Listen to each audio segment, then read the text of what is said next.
Friends, ನಾನು ಇವತ್ತಿನ ವಿಡಿಯೋದಲ್ಲಿ ಪ್ರಾಚೀನ ಭಾರತದ ಇತಿಹಾಸದಲ್ಲಿ ಬರ್ತಕ್ಕಂಥ ರಾಷ್ಟ್ರಕೂಟರ ಬಗ್ಗೆ ಈ ವಿಡಿಯೋದಲ್ಲಿ ಹೇಳ್ತಾ ಇದ್ದೀನಿ.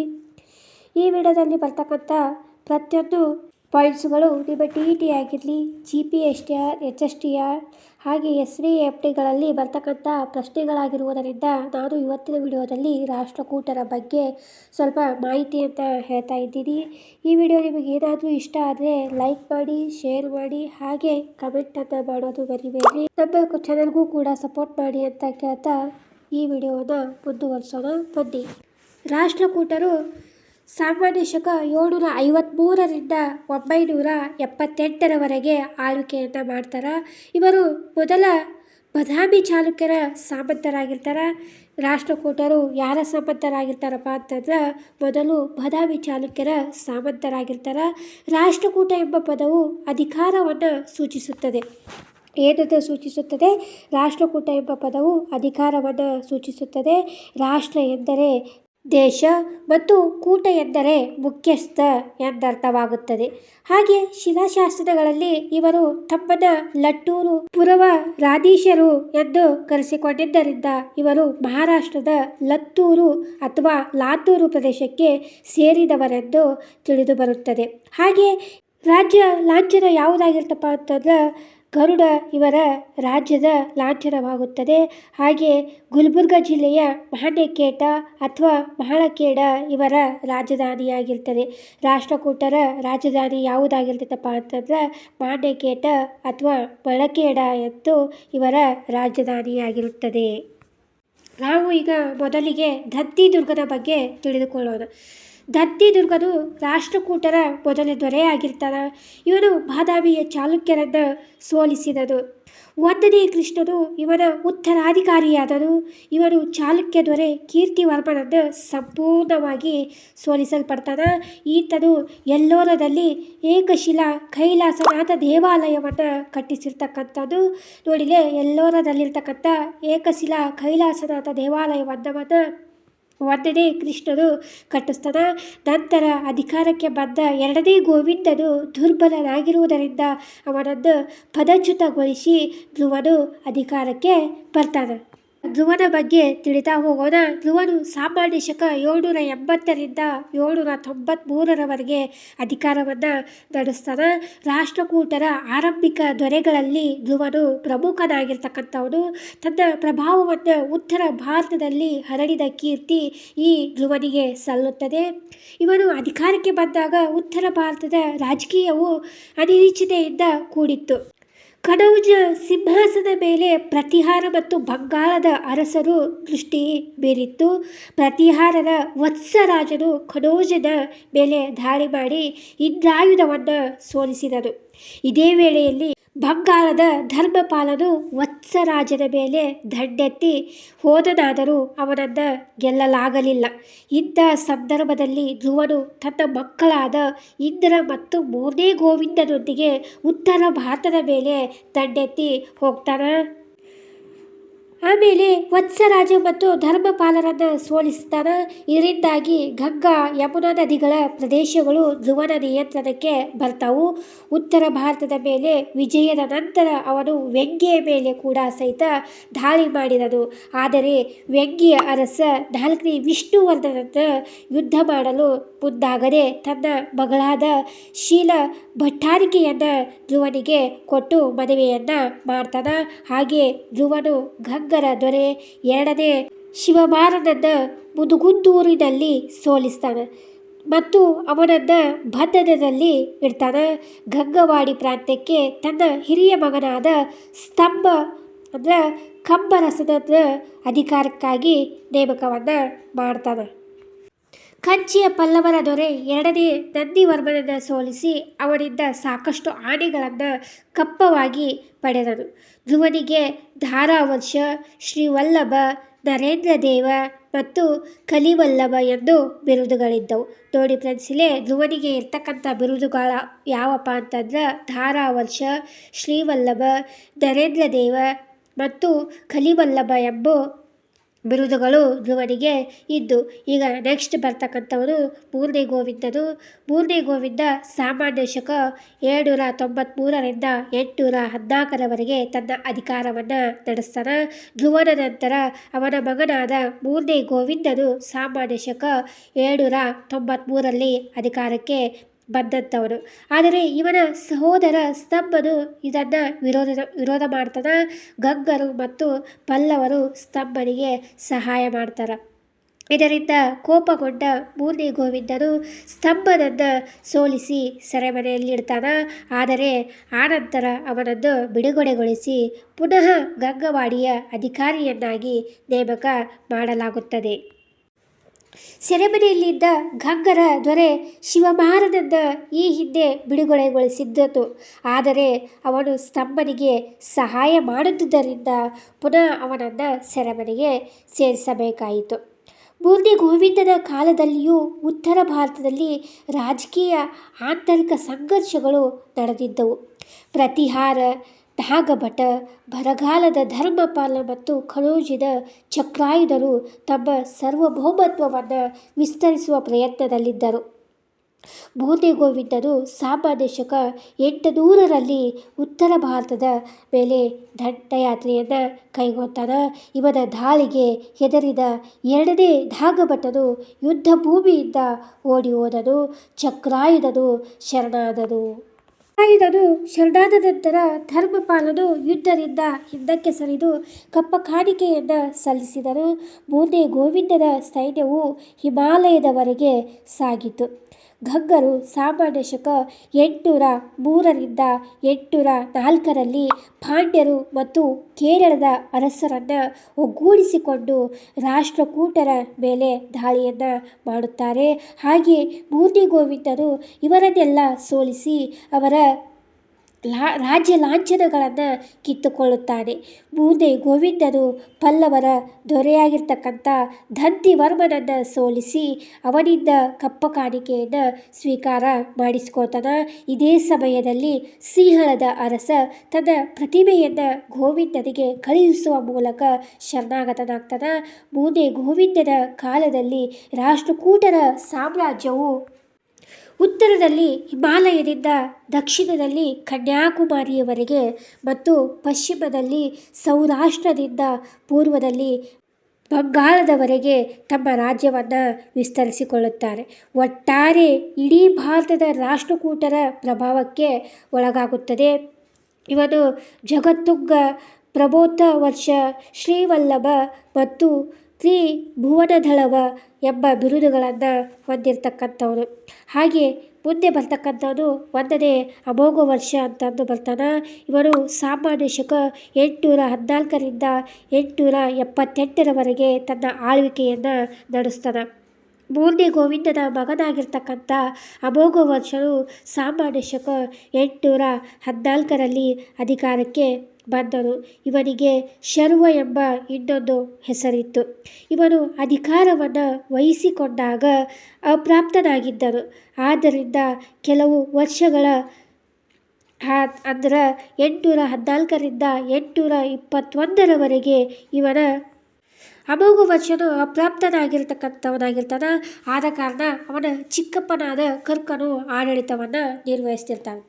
ಅಮೋಘವರ್ಷನು ಸಾಮಾನ್ಯ ಶಕ 830ರಲ್ಲಿ ವೆಂಗಿಯ ಚಾಲುಕ್ಯರ ದೊರೆ ಮೂರನೇ ಗುಣಗನ ವಿಜಯಾದಿತ್ಯನನ್ನು ವಿಂಗವಳ್ಳಿ ಎಂಬಲ್ಲಿ ಸೋಲಿಸಿ ಹಿಮ್ಮೆಟ್ಟಿಸ್ತಾನೆ. ಗಂಗರ ರಾಜ್ಯದ ಉತ್ತರ ಭಾಗವು ಅಮೋಘವರ್ಷನ ದಂಡನಾಯಕ ಭಂಕೇಶನ ಹಿಡಿತದಲ್ಲಿತ್ತು. ಗಂಗ ದೊರೆ ರಾಚಮಲ್ಲನನ್ನು ಈ ಪ್ರದೇಶಗಳನ್ನು ಪಡೆಯಲು ಮುಂದಾಗ್ತಾನೆ. ಅವನಿಂದ ಸಾಧ್ಯವಾಗಲಿಲ್ಲ. ಭಂಕೇಶನು ಕೈದಾಳ, ತುಮಕೂರ ಬಳಿ ಪ್ರದೇಶದವರೆಗೂ ತನ್ನ ಪ್ರಭಾವವನ್ನು ಹೊಂದಿರ್ತಾನೆ. ರಾಚಮಲ್ಲನ ನಂತರ ಅಧಿಕಾರಕ್ಕೆ ಬಂದ ನೀತಿಮಾರ್ಗ ಎರೆಗಂಗನು ಸಾಮಾನ್ಯ ಶಕ 856ರಲ್ಲಿ ರಾಜ ರಾಮುಂಡು ಕೋಲಾರ ಬಳಿ ಕನ್ನಡದಲ್ಲಿ ಅಮೋಘವರ್ಷನನ್ನು ಸೋಲಿಸುತ್ತಾನೆ. ಅಮೋಘವರ್ಷನ ವೈವಾಹಿಕ ಸಂಬಂಧವನ್ನು ನೋಡೋಣ. ಅಮೋಘವರ್ಷನು ಗಂಗ ಮತ್ತು ಇತರ ಅರಸು ಮನೆತನದವರೊಡನೆ ಸಂಘರ್ಷ ಕೈಬಿಟ್ಟು ವೈವಾಹಿಕ ಸಂಬಂಧ ಮಾಡಿಕೊಂಡನು. ತನ್ನ ಮಗಳಾದ ಚಂದ್ರಲಂಬೆಯನ್ನು ಗಂಗದೊರೆ ಭೂತಗನಿಗೆ ಎರೆಯಂಗನ ಮಗ ಕೊಟ್ಟು ಮದುವೆ ಮಾಡಿದನು. ಮತ್ತೊಬ್ಬ ಮಗಳಾದ ಶೀಲ ಮಹಾದೇವಿಯನ್ನು ವ್ಯಂಗ್ಯ ವಿಜಯಾದಿತ್ಯನ ಮಗ ವಿಷ್ಣುವರ್ಧನಿಗೆ ಹಾಗೂ ಇನ್ನೊಬ್ಬ ಮಗಳಾದ ಸಕಾಳನ್ನ ಕಂಚಿ ಪಲ್ಲವ ದೊರೆ ಮೂರನೇ ನಂದಿವರ್ಮನಿಗೆ ಕೊಟ್ಟು ವಿವಾಹವನ್ನು ಮಾಡ್ತಾನೆ. ಹಾಗೆ ನೀಲಗುಂದ ಮತ್ತು ಶಿರೂರಿನ ಶಾಸನಗಳು ಅಮೋಘವರ್ಷನನ್ನ ಅಂಗ, ವಂಗ, ಮಗಧ, ಮಾಳವ, ವೆಂಗಿ ಮತ್ತು ಅಕ್ಕಪಕ್ಕದ ರಾಜ್ಯಗಳ ರಾಜರಿಂದ ಗೌರವಿಸಲ್ಪಡುತ್ತಿದೆ ಎಂದು ತಿಳಿಸುತ್ತದೆ. ಅಮೋಘವರ್ಷ ತನ್ನ ಕೊನೆಯ ದಿನಗಳಲ್ಲಿ ಯುವರಾಜನಾದ ಕೃಷ್ಣನ ದಂಗೆಯನ್ನು ಎದುರಿಸಬೇಕಾಯಿತು. ಇವನ ದಂಡನಾಯಕ ಭಗ್ಯೇಶನು ಈ ದಂಗೆಯನ್ನು ಅತ್ಯಂತ ಸಮರ್ಥವಾಗಿ ಎದುರಿಸಿದನು ಮತ್ತು ಕೃಷ್ಣನು ಪಶ್ಚಾತ್ತಾಪದಿಂದ ಬದಲಾಗುವಂತೆ ಮಾಡಿದನು. ಈ ವಿಜಯದ ನೆನಪಿಗಾಗಿ ಅಮೋಘವರ್ಷನ ಭಗ್ಯೇಶನ ಹೆಸರಿನಲ್ಲಿ ಬಂಕಾಪುರ ಎಂಬ ನಗರವನ್ನು ನಿರ್ಮಿಸಿದನು ಹಾಗೂ ಭಗ್ಯೇಶನನ್ನು ಬನವಾಸಿಯ ರಾಜ್ಯಪಾಲನಾಗಿ ನೇಮಿಸಲಾಗುತ್ತದೆ. ಅಮೋಘವರ್ಷನು ಧಾರ್ಮಿಕ ಸಹಿಷ್ಣುವೂ ಶಾಂತಿಪ್ರಿಯನೂ ಮತ್ತು ಸ್ವತಃ ವಿದ್ವಾಂಸನೂ ಆಗಿದ್ದನು. ರಾಜ್ಯದ ಜನರನ್ನು ಕ್ಷಾಮದಿಂದ ಪಾರು ಮಾಡಲು ಕೊಲ್ಲಾಪುರದ ಮಹಾಲಕ್ಷ್ಮಿಗೆ ತನ್ನ ಕೈ ಬೆರಳುಗಳನ್ನು ಕತ್ತರಿಸಿ ಅರ್ಪಿಸಿದನೆಂದು ಸಂಜಾನ್ ಶಾಸನ ತಿಳಿಸುತ್ತದೆ. ಸ್ವತಃ ಪಂಡಿತನಾದ ಇವನು ಪ್ರಶ್ನೋತ್ತರ ರತ್ನಮಾಲಾ ಎಂಬ ಕೃತಿಯನ್ನು ಸಂಸ್ಕೃತದಲ್ಲಿ ರಚಿಸಿರ್ತಕ್ಕಂಥವನು. ಇವನು ಜೀನ ಸೇನಾಚಾರ್ಯ, ಮಹಾವೀರಾಚಾರ್ಯ, ಶಕ್ತಾಯನ, ಶ್ರೀವಿಜಯ ಮುಂತಾದ ವಿದ್ವಾಂಸರಿಗೆ ಆಶ್ರಯವನ್ನು ನೀಡಿರ್ತಕ್ಕಂಥವನು. ಶ್ರೀವಿಜಯನಿಂದ ರಚಿಸಲ್ಪಟ್ಟ ಕವಿರಾಜಮಾರ್ಗ ಕನ್ನಡದ ಮೊದಲ ಕೃತಿಯಾಗಿ ಹೊರಹೊಮ್ಮಿದೆ. ಮಾಂಡಕೇಟವು ಇವನ ಕಾಲದಲ್ಲಿ ರಾಜಧಾನಿಯನ್ನಾಗಿ ತುಂಬ ಪ್ರಸಿದ್ಧಿಯಾಗಿತ್ತು. ಅರಬ್ ಪ್ರವಾಸಿ ಸುಲೇಮಾನ್ ಸಾಮಾನ್ಯ ಶಕ 851ರಲ್ಲಿ ಇವನ ರಾಜಧಾನಿಗೆ ಭೇಟಿ ನೀಡಿದನು. ಇವನು ರಾಷ್ಟ್ರಕೂಟರ ಸಾಮ್ರಾಜ್ಯವು ಜಗತ್ತಿನ 4 ಶ್ರೇಷ್ಠ ಸಾಮ್ರಾಜ್ಯಗಳಲ್ಲಿ ಬಾಗ್ದಾದ್, ಚೀನಾ ಮತ್ತು ಕಾನ್ಸ್ಟಾಂಟಿನೋಪಲ್ ಇತರ 3 ಒಂದಾಗಿದೆ ಎಂದು ಎಂದಿದ್ದಾನೆ. ಇವನು ಅತಿಶಯ ಧವಳ, ನೃಪತುಂಗ, ವೀರನಾರಾಯಣ, ಶ್ರೀವಲ್ಲಭ, ರಟ್ಟಮಾರ್ತಾಂಡ ಮುಂತಾದ ಬಿರುದುಗಳನ್ನು ಹೊಂದಿದ್ದನು. ಇವರ ಕೊಡುಗೆಗಳನ್ನು ನೋಡ್ತಾ ಹೋಗೋಣ. ಈಗ ರಾಷ್ಟ್ರಕೂಟರ ಕೊಡುಗೆಗಳು. ಈಗ ಧರ್ಮದ ಬಗ್ಗೆ ನೋಡೋಣ. ಅಮೋಘವರ್ಷನನ್ನು ಕೊಲ್ಲಾಪುರದ ಮಹಾಲಕ್ಷ್ಮಿಯ ಪರಮ ಭಕ್ತನಾಗಿದ್ದನು. ಮುಂಬೈ ಸಮೀಪದ ಕನ್ನೇರಿಯಲ್ಲಿ ಬೌದ್ಧ ಸಂಘವಿತ್ತು ಎಂದು ತಿಳಿದಿತ್ತು. ಈಗ ಸಾಹಿತ್ಯದ ಬಗ್ಗೆ ನೋಡೋಣ. ಸಾಹಿತ್ಯ. ಕನ್ನಡದ ಮೊದಲ ಕೃತಿ ವಿಜಯ ರಾಜಮಾರ್ಗ ಶ್ರೀ ವಿಜಯನಿಂದ ರಚಿಸಲ್ಪಟ್ಟಿತ್ತು. ಕಾವೇರಿಯಿಂದ ಗೋದಾವರಿವರೆಗೆ ಕನ್ನಡ ನಾಡು ಹರಡಿತ್ತು ಎಂದು ಕವಿರಾಜಮಾರ್ಗ ತಿಳಿಸುತ್ತದೆ. ಇವರ ಕಾಲದಲ್ಲಿ ಸಾಹಿತ್ಯವು ವಿಪುಲವಾಗಿ ಬೆಳೆಯಿತು. ಮೂರನೇ ಕೃಷ್ಣನ ಆಸ್ಥಾನದಲ್ಲಿದ್ದ ಪೊನ್ನನು ಶಾಂತಿಪುರಾಣ ಮತ್ತು ಭುವನೈಕ್ಯ ರಾಮಾಭ್ಯುದಯ ಗ್ರಂಥವನ್ನು ಬರೆದನು. ಇವನಿಗೆ ಉಭಯ ಕವಿ ಚಕ್ರವರ್ತಿ ಎಂಬ ಬಿರುದು ಕೂಡ ಇತ್ತು. ರಾಷ್ಟ್ರಕೂಟರ ಸಾಮಂತರ ವೇಮುಲವಾಡದ ಇಮ್ಮಡಿ, ಅರಿಕೇಸರಿಯ ಆಸ್ಥಾನದಲ್ಲಿದ್ದ ಪಂಪನು ವಿಕ್ರಮಾರ್ಜುನ ವಿಜಯ, ಪಂಪ ಭಾರತ ಮತ್ತು ಆದಿಪುರಾಣ ಗ್ರಂಥಗಳನ್ನು ರಚಿಸಿದನು. ಈತನು ಕನ್ನಡದ ಆದಿಕವಿ ಎಂದೇ ಕರೆಯಲಾಗಿದೆ. ಶಿವಕೋಟಾಚಾರ್ಯನು ಒಡ್ಡಾರಾಧನೆ ಎಂಬ ಕೃತಿಯನ್ನು ರಚಿಸಿದನು. ಇದನ್ನು ಹಳೆಗನ್ನಡದ ಮೊದಲ ಗದ್ಯ ಕೃತಿ ಎಂದು ಕರೆಯಲಾಗುತ್ತದೆ. ಸಂಸ್ಕೃತ ಸಾಹಿತ್ಯವು ಉತ್ಕೃಷ್ಟವಾಗಿ ಬೆಳೆಯಿತು. ಶಕ್ತನಾಯನ ಶಬ್ದಾನುಶಾಸನ, ಮಹಾವೀರಾಚಾರ್ಯನು ಗಣಿತ ಸಾರಸಂಗ್ರಹ, ಅಮೋಘವರ್ಷನ ಪ್ರಶ್ನೋತ್ತರ ರತ್ನಮಾಲಾ, ತ್ರಿವಿಕ್ರಮನ ಮದಲಾಸಚಂಪು, ಚೀನ ಸೇನಾಚಾರ್ಯನ ಆದಿಪುರಾಣ, ಪಂಚಾಭ್ಯುದಯ, ಅಸಗನ ವರ್ಧಮಾನ ಪುರಾಣ, ಹಾಲಾಯುಧನ ಮೃತ್ಯುಸಂಜೀವಿನಿ, ಕವಿರಹಸ್ಯ ಮುಂತಾದವು ಈ ಕಾಲದ ಪ್ರಮುಖ ಸಂಸ್ಕೃತ ಕೃತಿಗಳಾಗಿದ್ದವು. ಹಾಗೆ ಕಲೆ ಮತ್ತು ವಾಸ್ತುಶಿಲ್ಪವನ್ನು ನೋಡೋಣ. ರಾಷ್ಟ್ರಕೂಟರ ಅರಸರು ಕಲೆ ಮತ್ತು ವಾಸ್ತುಶಿಲ್ಪಕ್ಕೆ ಅದ್ಭುತ ಕೊಡುಗೆಗಳನ್ನು ನೀಡಿರ್ತಕ್ಕಂಥವರು. ಇವರು ದೇವಾಲಯ, ಗುಹಾಂತರ ದೇವಾಲಯಗಳನ್ನು ಮತ್ತು ಬಸದಿಗಳನ್ನು ನಿರ್ಮಿಸಿದ್ದಾರೆ. ಎಲ್ಲೋರ, ಅಜಂತಾ ಮತ್ತು ಎಲಿಫೆಂಟಾ ಇವರ ಕಲೆಯ ಪ್ರಮುಖ ಕೇಂದ್ರಗಳಾಗಿರ್ತಕ್ಕಂಥದ್ದು. ಹಾಗೆ ಮುಂದೆ ಬರ್ತಕ್ಕಂಥದ್ದು ಎಲ್ಲೋರ ಕೈಲಾಸನಾಥ ದೇವಾಲಯ. ಮಹಾರಾಷ್ಟ್ರದ ಔರಂಗಾಬಾದ್ ಜಿಲ್ಲೆಯ ಎಲ್ಲೋರಾದಲ್ಲಿ 34 ಗುಹಾಲಯಗಳಿದ್ದು ಅವುಗಳಲ್ಲಿ 5 ಹಿಂದೂ ಧರ್ಮಕ್ಕೆ ಸೇರಿವೆ. ಇಲ್ಲಿನ ಕೈಲಾಸನಾಥ ಏಕಶಿಲಾ ದೇವಾಲಯವು ಜಗತ್ಪ್ರಸಿದ್ಧವಾಗಿದೆ. ಈ ದೇವಾಲಯವನ್ನು 1ನೇ ಕೃಷ್ಣನು ಸಾಮಾನ್ಯ ಶಕ 770ರಲ್ಲಿ ನಿರ್ಮಿಸಿದನು. ಈ ದೇವಾಲಯವು 164 ಅಡಿ ಉದ್ದ, 109 ಅಡಿ ಅಗಲ ಮತ್ತು 92 ಅಡಿ ಎತ್ತರವನ್ನು ಹೊಂದಿದೆ. ಮಹಾದ್ವಾರ, ಪ್ರಕಾರ, ಶಿಖರ ಮತ್ತು ಲಿಂಗ ಮೊದಲಾದ ಅಂಶಗಳನ್ನು ಹೊಂದಿರುವ ಈ ದೇವಾಲಯವು ದ್ರಾವಿಡ ಶೈಲಿಯಲ್ಲಿದೆ. ಈ ದೇವಾಲಯದಲ್ಲಿರುವ ಶಿವಲೀಲೆಗೆ ಸಂಬಂಧಿಸಿದ ಶಿಲ್ಪಗಳು ಪ್ರವಾಸಿಗರ ಗಮನವನ್ನು ಸೆಳೆಯುತ್ತವೆ. ದೇವಾಲಯದ ಬಳಿ 2 ಕಂಬಗಳು ಮತ್ತು 2 ಬೃಹತ್ ಆನೆಗಳನ್ನು ಕೆತ್ತಿ ನಿಲ್ಲಿಸಲಾಗಿದೆ. ಮುಂಭಾಗದಲ್ಲಿ ನಂದಿ ಮಂಟಪವಿದೆ. ಗರ್ಭಗೃಹದ ಸುತ್ತಲೂ 5 ಪರಿವಾರ ದೇವತೆಗಳ ಗುಡಿಗಳಿವೆ. ಅಷ್ಟದಿಕ್ಪಾಲಕರು ಗಂಗೆ, ಯಮುನೆ, ಸರಸ್ವತಿ ಮುಂತಾದ ಶಿಲ್ಪಗಳನ್ನು ಕೊರೆಯಲಾಗಿದೆ. ಕೈಲಾಸನಾಥ ದೇವಾಲಯ ಎಲ್ಲೋರ ರಾವಣನು ಕೈಲಾಸ ಪರ್ವತವನ್ನು ಎತ್ತುತ್ತಿರುವ ದೃಶ್ಯವು ಅದ್ಭುತವಾಗಿ ಕಾಣುವುದರಿಂದ ಈ ದೇವಾಲಯಕ್ಕೆ ಕೈಲಾಸನಾಥ ದೇವಾಲಯ ಎಂದು ಕರೆಯಲಾಗುತ್ತದೆ. Doctor VS. ಸ್ಮಿತ್ ಅವರು ಈ ದೇವಾಲಯವನ್ನು ಜಗತ್ತಿನ ಅತ್ಯದ್ಭುತ ಕಲಾಕೃತಿಗಳಲ್ಲಿ ಒಂದು ಎಂದಿದ್ದಾರೆ. ಎಲ್ಲೋರಾದ ಇತರೆ ಹಿಂದೂ ದೇವಾಲಯಗಳೆಂದರೆ ರಾಮನ ಗುಹೆ, ದಶಾವತಾರ ಗುಹೆ, ರಾಮೇಶ್ವರ ಗುಹೆ, ದುಮಾರ್ ಲೇನಾ ಗುಹೆ ಮುಂತಾದವು. ಇವುಗಳಲ್ಲದೆ ನೀಲಕಂಠ ಗುಹೆ, ಇಂದ್ರಸಭಾ, ಜಗನ್ನಾಥ ಸಭಾ ಗುಹಾಲಯಗಳು ಇಲ್ಲಿವೆ. ಎಲಿಫೆಂಟಾ ಮುಂಬಯಿಯಿಂದ 6 ಮೈಲಿ ದೂರದಲ್ಲಿರುವ ಒಂದು ದ್ವೀಪ ಪ್ರದೇಶವಾಗಿರುವ ಎಲಿಫೆಂಟಾದಲ್ಲಿ 7 ಗುಹೆಗಳಿವೆ. ಈ ಎಲಿಫೆಂಟಾದ ಹಿಂದಿನ ಹೆಸರು ಗೋರವಪುರಿ. ಇಲ್ಲಿರುವ ಬೃಹತ್ ಆನೆಯನ್ನು ಪೋರ್ಚುಗೀಸರು ಎಲಿಫೆಂಟಾ ಎಂದು ಕರೆದ ನಂತರ ಈ ದ್ವೀಪಕ್ಕೆ ಎಲಿಫೆಂಟಾ ಎಂಬ ಹೆಸರು ಬಂದಿತು.